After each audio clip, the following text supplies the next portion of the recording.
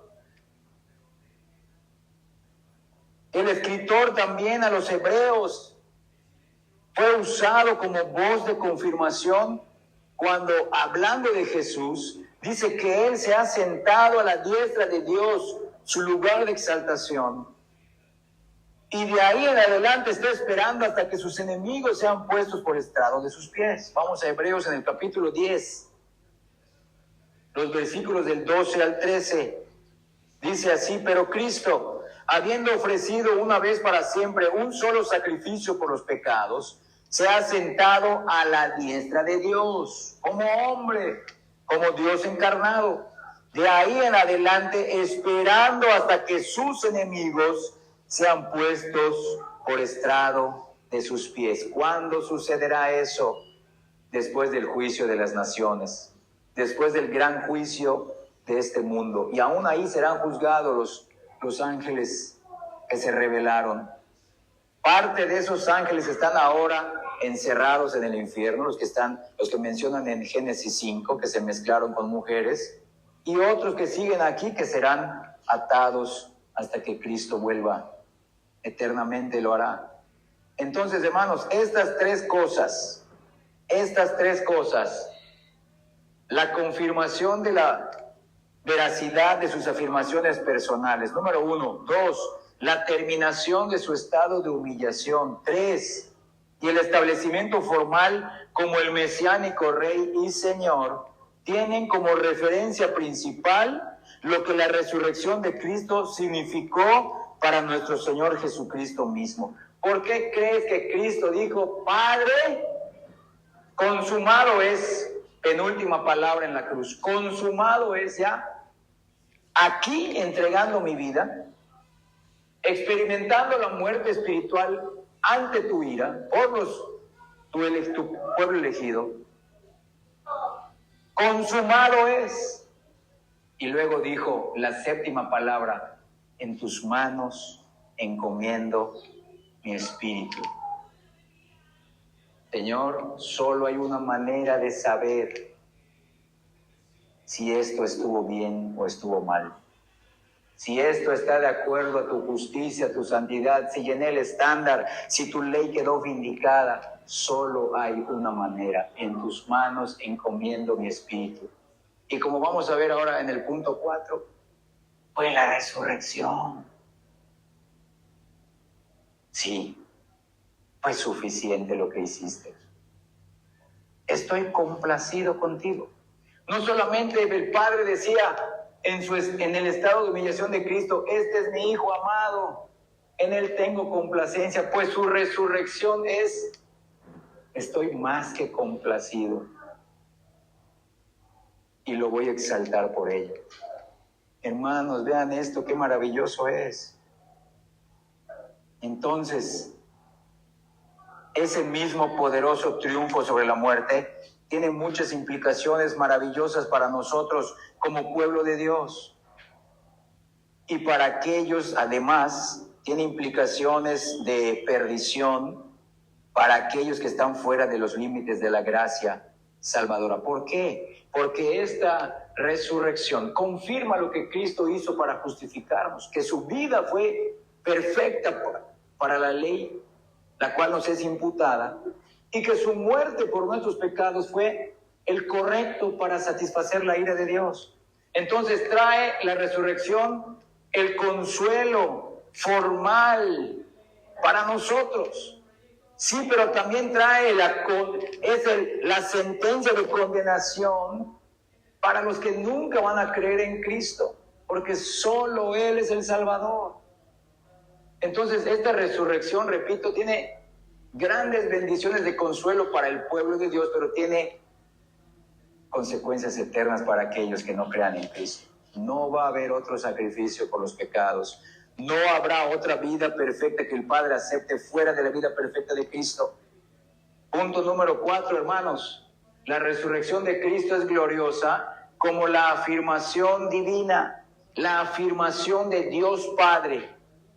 El Padre dio la afirmación, el decreto, el voto de que su redención, o sea, la redención de Cristo ha sido completa y consumada. Como les dije hace rato, hermanos, vamos a Juan 19:30, Evangelio de Juan, en el versículo 19:30.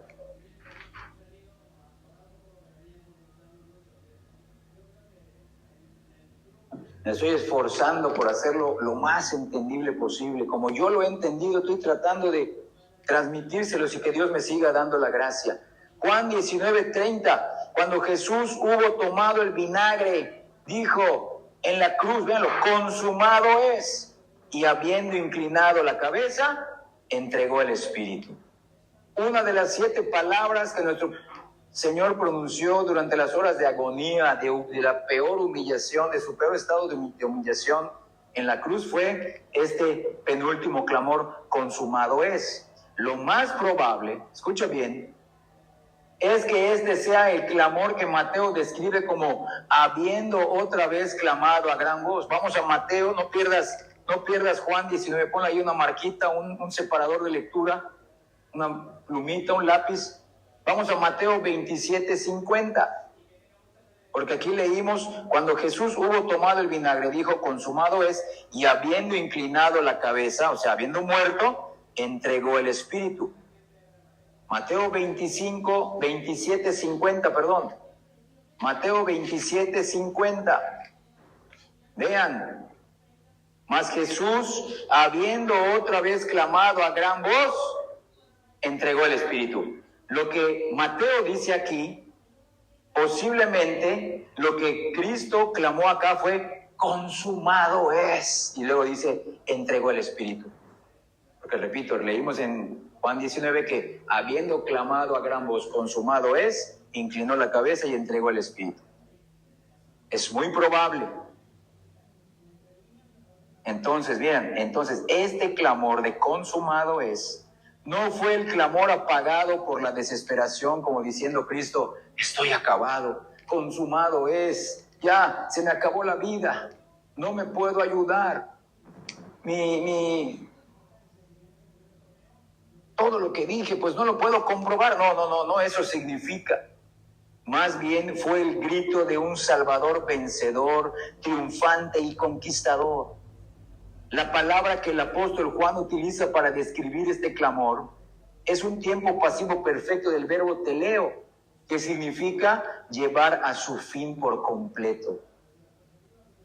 Cuando nuestro Señor pronunció estas palabras, consumado es, estaba declarando en voz alta, escuchen, que todo lo que fue a realizar a la cruz se había cumplido y permanecería consumado. Y que de ahí ni tú ni yo podemos añadir nada que le agrade al Padre o hacer algo que disminuya esa obra de Cristo ya consumada. Pero vean esto, Cristo estaba seguro de que hizo lo mejor posible y Cristo estaba seguro de que Él cumplió la ley y que le agradó al Padre en su vida y le estaba agradando al Padre aún en su muerte. Y aún le dijo, están experimentando el abandono de Dios, pues Señor, en tus manos encomiendo mi espíritu. Como hombre, aquí estoy. ¡Pum! Y murió. Pero porque estaba experimentando primero la muerte espiritual, que es el abandono de Dios, y luego experimentó la muerte física. Entregó su espíritu. Pero vean esto. Poco después de proferir este clamor de triunfo para él, inclinó su cabeza y entregó su espíritu en las manos de su Padre. Pero al poco tiempo, su cuerpo muerto y completamente sin vida, valga la redundancia, sería bajado de la cruz. Después de haber dicho eso, vean eso, parecía incongruente.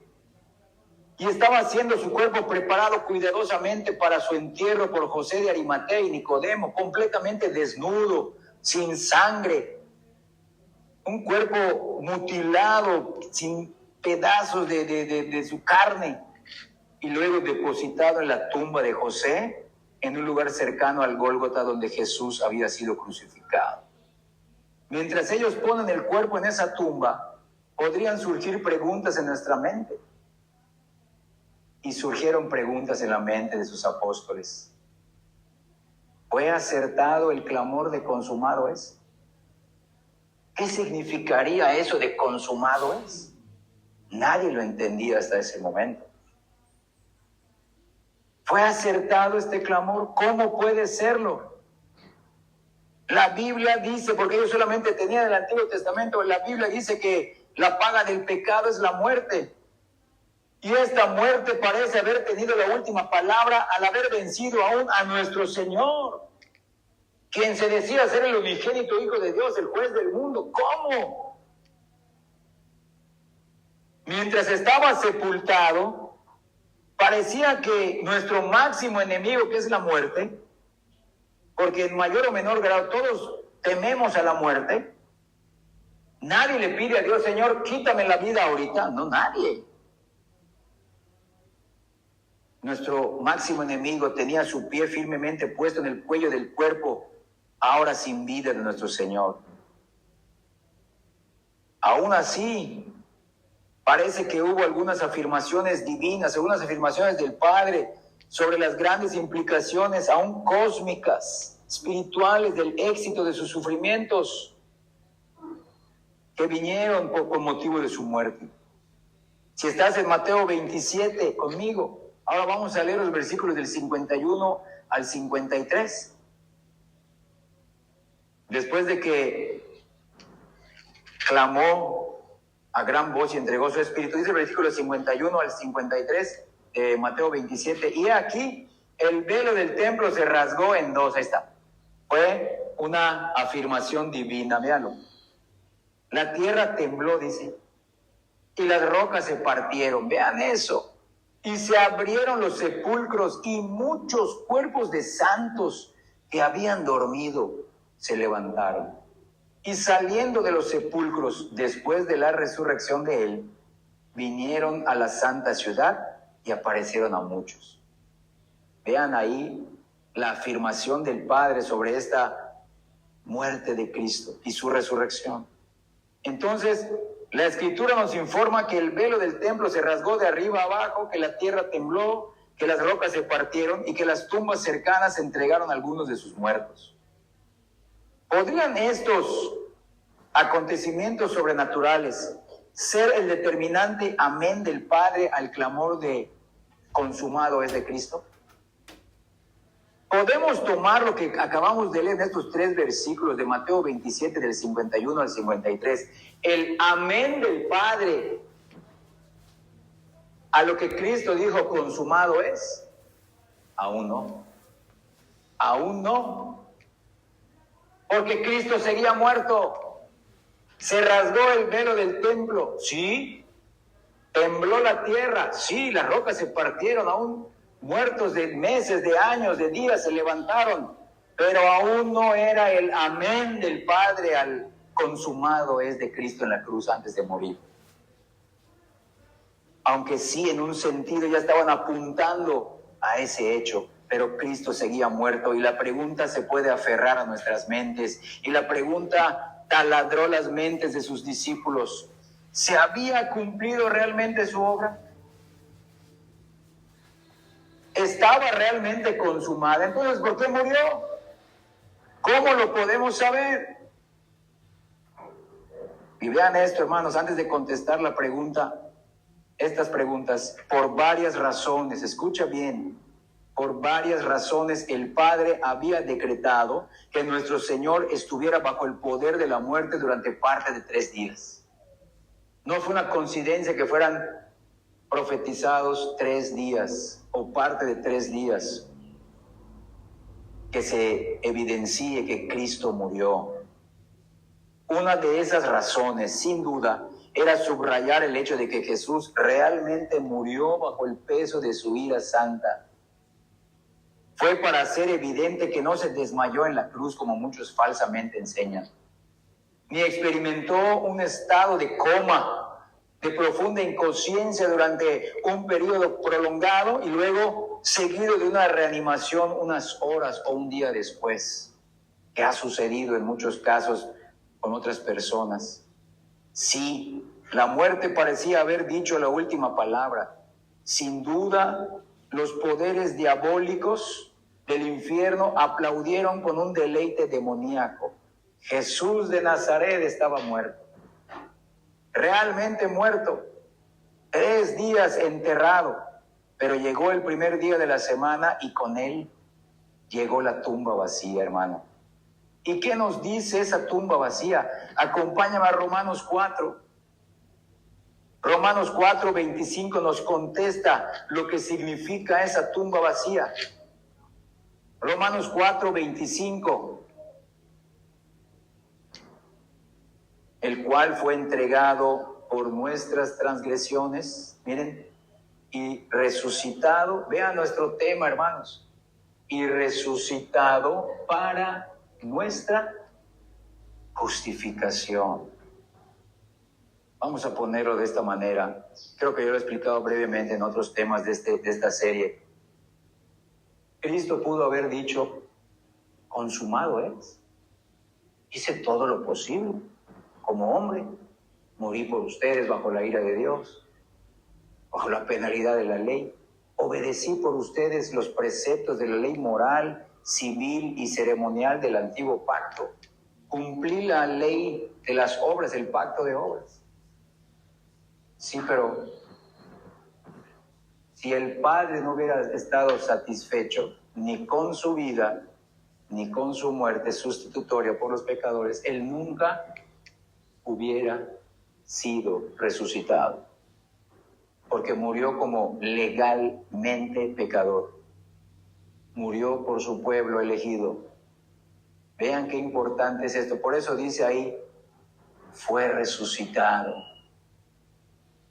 para que se confirme que su vida perfecta nos va a ser imputada y nuestros pecados realmente fueron satisfechos en su cruz. Y esto el Padre lo demostró como la afirmación divina de una redención consumada. Vean cómo aquí Cristo, aún no habiendo sido resucitado, dijo en la cruz su penúltimo clamor, consumado es. Ya hay la base legal para el perdón de ustedes. Ya no tienen que hacer nada. Crean en mi vida, crean en mi muerte por ustedes y son salvos. ¿Dónde se confirmó? En su resurrección para nuestra justificación. Hermanos, vean esto. Las palabras pueden ser legítimamente traducidas y resucitó a causa de nuestra justificación. En otras palabras, la resurrección de nuestro Señor por el Padre fue la afirmación necesaria. Se tenía que hacer. Era la única manera. Cristo no podía hacer nada. Cristo ya estaba muerto. Él ya hizo su parte. Ahora le toca al Padre confirmar esto. Fue la afirmación del Padre necesaria y divina de una redención ya consumada, ya completa. Todo lo que era necesario para rendir, número 1, la plena obediencia de precepto a las demandas de la ley. Y número 2, para dar plena satisfacción a las sanciones penales de la ley, se cumplió en la vida y muerte de Jesús. Por eso era necesario que Él muriera horriblemente bajo la ira de Dios, porque si no, no se hubiera cumplido la sanción penal que nosotros teníamos. Porque no es que dice que murió, sino que realmente murió y bajo la ira de Dios. Por tal motivo, hermanos, solo Cristo es avalado por la resurrección recibida del Padre, la resurrección de Él recibida del Padre. Solo Cristo es nuestro fiador, es nuestro representante, nuestro sustituto. Lo dije al principio, solo en Cristo hay salvación. No hay salvación en los judíos, ni en el judaísmo, ni en el catolicismo, ni en el taoísmo, ni en el budismo, ni con los mormones, ni los testigos de Jehová, ni con los adventistas del séptimo día. No porque lo dice uno por... No, hermanos, aquí estamos puros pecadores que hemos creído, hemos llevado a creer en esto, en esta persona. Y porque lo vemos, decimos, así lo quiso Dios. Decirlo no nos hace mejor que nadie, nos da temor, porque nos eligió. Entonces, hermanos, la resurrección de Jesús fue el estruendoso amén del Padre al fuerte clamor de Jesús: consumado es. Juan Calvino expresó esta verdad de Romanos 4:25 sublimemente. Escuchen bien. Es como si Cristo hubiera dicho que con su muerte el pecado fue quitado de en medio y por su resurrección la justicia fue restaurada y restituida. Porque ¿cómo podría Él por su muerte librarnos de la muerte si Él mismo hubiera sido vencido por ella? ¿Cómo podría Él haber obtenido la victoria para nosotros si hubiera caído en el combate? Por eso distribuimos, escucha bien, dice Juan Calvino, por eso distribuimos la esencia de nuestra salvación entre la muerte y la resurrección de Jesucristo, y afirmamos que por su muerte el pecado quedó destruido y la muerte extinguida. ¿Cuál muerte? La muerte espiritual. Y que por su resurrección se restableció la justicia y la vida verdadera, eterna, renació. De tal manera que gracias a su resurrección, su muerte manifestó su poder y eficacia en nosotros. Por lo tanto, recordemos que cuantas veces se hace mención únicamente de su muerte, tenemos que entender a la vez lo que es propio de su resurrección. Cierro cita de Juan Calvino. Vamos a pasar a los comentarios finales.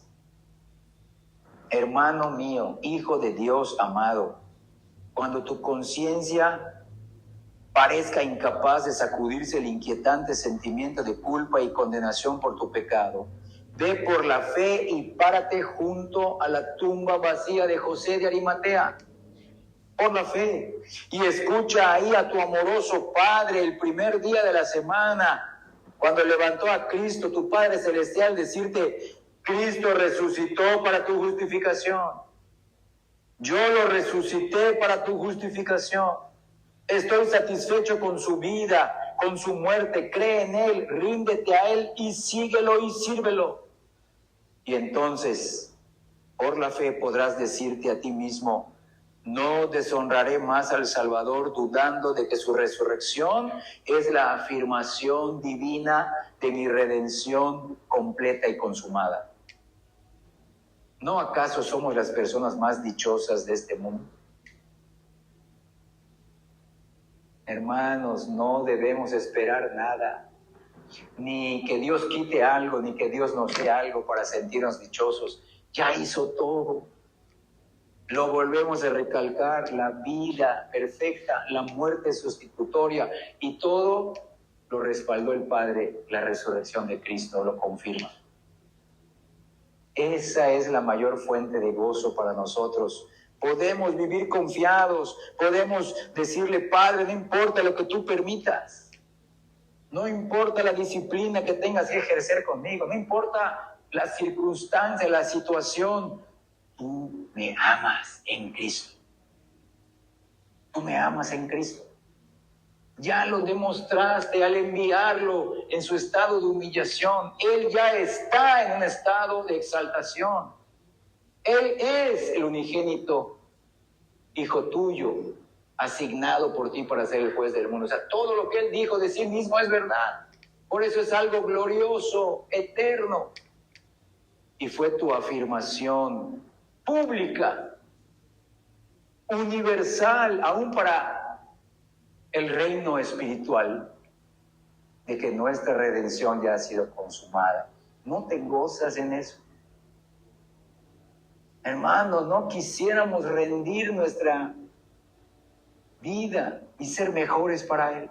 Yo me incluyo, no llego a la meta del estándar, entre semana le fallo, pero le digo, Señor, tú mereces que yo sea mejor. Permíteme hacerlo. Repito, hermanos, no para que Dios me siga usando o me use mejor.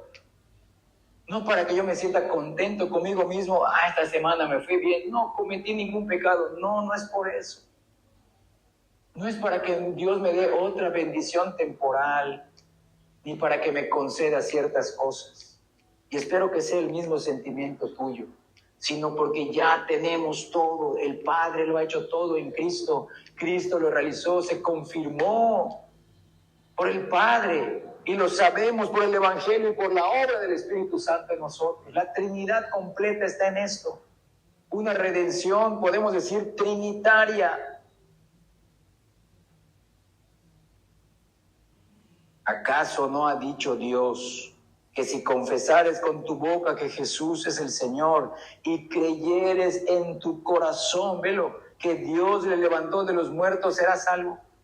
Eso está en Romanos 10:9. Dice Romanos 10, versículo 9, que si confesares con tu boca que Jesús es el Señor, tu Señor, pero además creyeres en tu corazón regenerado por el Espíritu Santo, que el mismo Dios Padre le levantó de los muertos, lo resucitó para nuestra justificación, serás salvo. Vean cómo se relaciona la redención con la justificación. Obviamente con la salvación. Amigo inconverso ahora. Ya me dirigí al hermano amado de Dios. Ahora, amigo inconverso y religioso, no compliques más lo que Dios ha hecho tan claro y sencillo.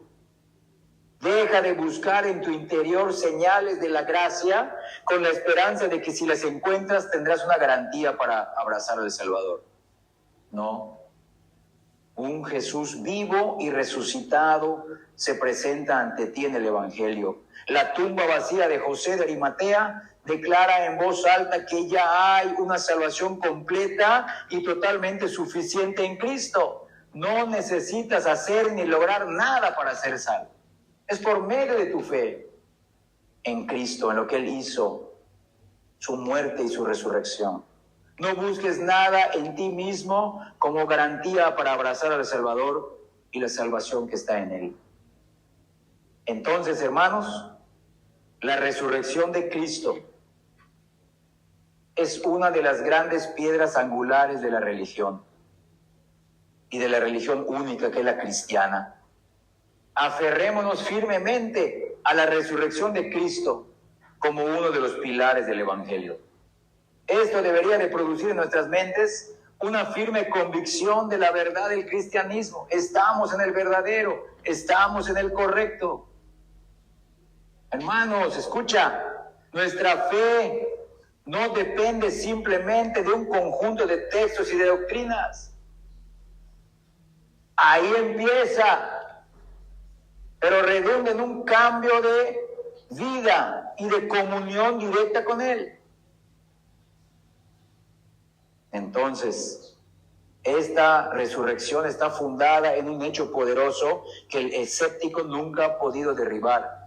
Cristo hizo posible nuestra salvación. Él resucitó para dar aval de que su obra fue completa.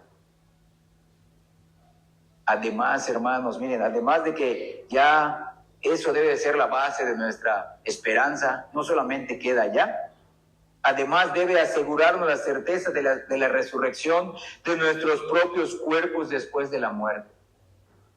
Porque Cristo es las primicias, como vamos a ver en otros temas futuros dentro de la serie de la justificación. Cristo es las primicias. Y así como Cristo estuvo en un estado de humillación, nosotros estamos en ese estado de humillación. Pero llegará el tiempo cuando nuestros cuerpos sean resucitados a la imagen de Cristo. Su cuerpo resucitado y glorioso, nosotros también formalmente seremos establecidos como los seguidores del Mesías, Rey y Señor. Pero ya lo estamos empezando a vivir de manera espiritualmente aquí. Hermanos, si nuestro Señor ya se ha levantado de la tumba, necesitamos no dudar de que sus discípulos se levantarán en el último día. Y por encima de toda circunstancia, esto debería llenar nuestros corazones con una actitud gozosa debido a la plenitud de la salvación que anuncia el Evangelio. Cerré mi Biblia, pero nos queda un versículo más, Romanos 8:34. Vean esto, en el párrafo que habla de más que vencedores, pero vean cuál es la base de nuestra victoria. Y más que victoria en este mundo es por la obra de Cristo. Romanos 8:34, ¿quién es el que condenará?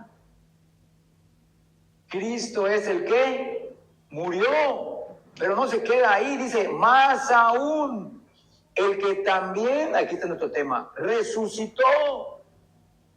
La resurrección, repito, es el fin de su estado de humillación, pero aquí mire, también le pone como el inicio de su exaltación, el que además está a la diestra de Dios, y por si fuera poco, el que también intercede por nosotros. No nos da una mayor seguridad esto. Tenemos a un Dios activo en nuestra salvación hasta el día de hoy.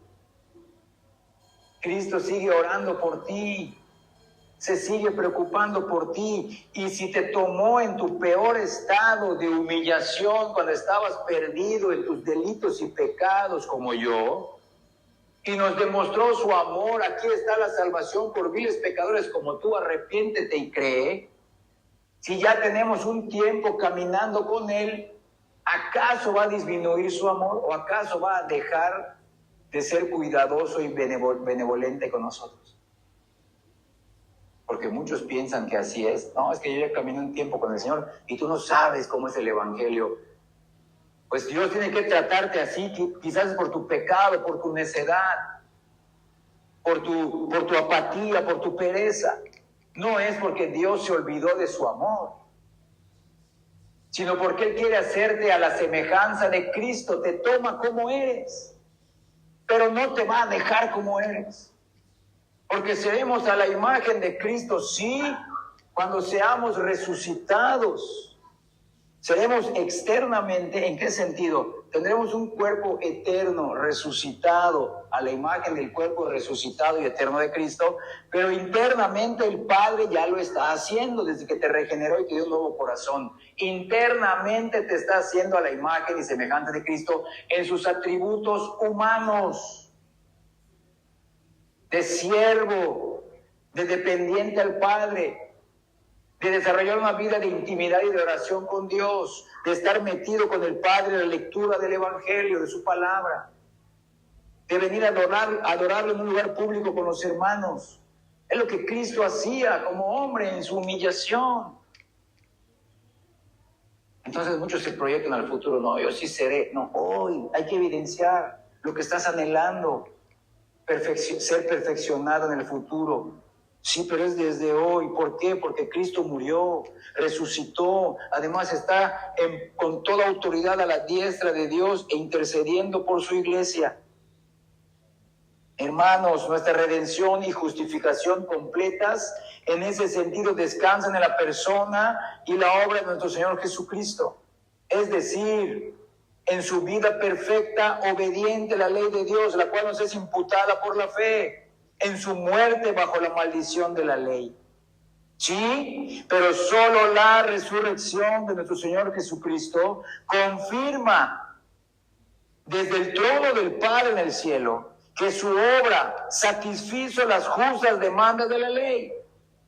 En la resurrección de Cristo se comprueba, se hace manifiesto y público que un Dios santo y justo quedó satisfecho y complacido tanto con la obediencia de Cristo como con su muerte sustitutoria por los más viles pecadores. Y ese fue el propósito de su humillación. Y fue resucitado para que Dios muestre, este es el Rey y Señor al cual tienen que servir. Entonces, hermanos, Su resurrección es la manifestación pública de que todo está consumado para salvarnos y perdonarnos y justificarnos. Que Dios imprima esta verdad en nuestros corazones y que esta verdad siga perfeccionando nuestras vidas para la gloria de Dios, a la semejanza de Cristo, con la ayuda del Espíritu Santo. Amén. Vamos a continuar con nuestro culto al Señor.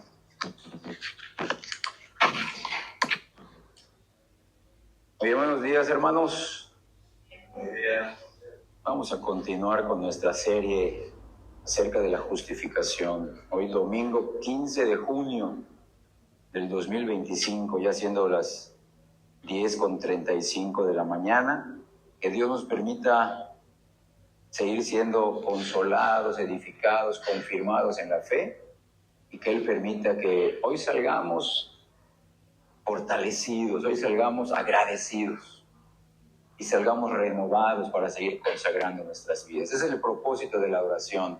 No solamente es venir a pasar un rato, cumplir y ya cumplí, ahora sí voy a seguir con mi vida, con lo que me voy a cumplir ahora, voy a salir a hacer después a partir de las 12 de la mañana, lo que realmente me gusta, lo que realmente quiero, lo que realmente anhelo, por lo cual me levanté el domingo, solamente cumplo. No, hermanos, este debe de ser el mayor momento del día.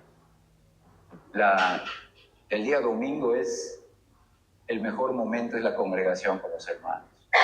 Y cuando estás en tu casa en un momento de intimidad con el Señor, ese es el mayor momento del día para cada uno de nosotros. Hoy vamos a continuar con el tema de la justificación solo por la fe, y con nuestro tema de la justificación solo por la fe debemos de darle su lugar correcto y apropiado y la interpretación correcta a la resurrección de Cristo. Vamos a ver varios temas a partir de hoy de la resurrección de Cristo. Vamos a ver como 3 o 4 para que queden esta doctrina quede bien amalgamada con la doctrina de la justificación, porque son importantes tanto su vida, no solamente su vida, su encarnación, su vida obediente, su muerte y la resurrección como la base de nuestra justicia imputada por medio de nuestra fe en Él. Nuestra justificación, hermanos, está íntimamente relacionada, como acabo de mencionar, no solo con la vida y la muerte de nuestro Señor, sino también con su resurrección, como vamos a ir comprobando con la palabra, como vamos a ir viendo. Es decir, nuestra salvación depende de la encarnación, número 1, número 2, la vida, número 3, la muerte, y número 4, la resurrección de Jesús. Escucha bien esto. El que cree correctamente en estas verdades ha creído en el Evangelio, y creyendo en el Evangelio encontrará sin duda salvación eterna en Él. Y eso es lo que buscamos, hermanos. No solamente queremos tener una seguridad y poder vivir como queremos, no, queremos tener una seguridad de nuestra salvación, pero para tener una comunión con Él.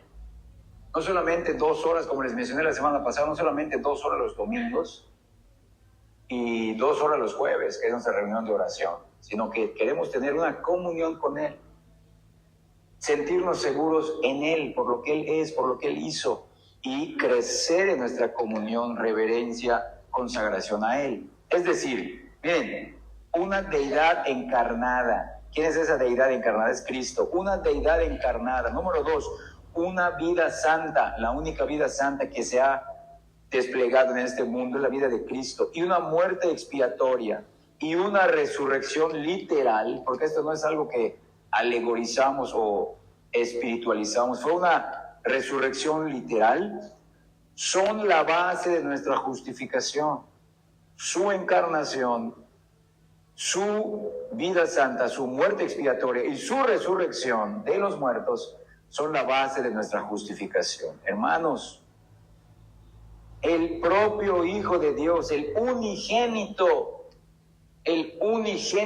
Hijo de Dios, Él es Hijo de Dios por naturaleza. Nosotros somos hijos de Dios por adopción. Es una gran diferencia. Él fue engendrado, mas no creado. Es un gran misterio. ¿Cómo que eternamente engendrado, pero no creado? Porque no tiene principio ni fin. Pero a algunas, la Biblia dice que es eternamente engendrado por el Padre.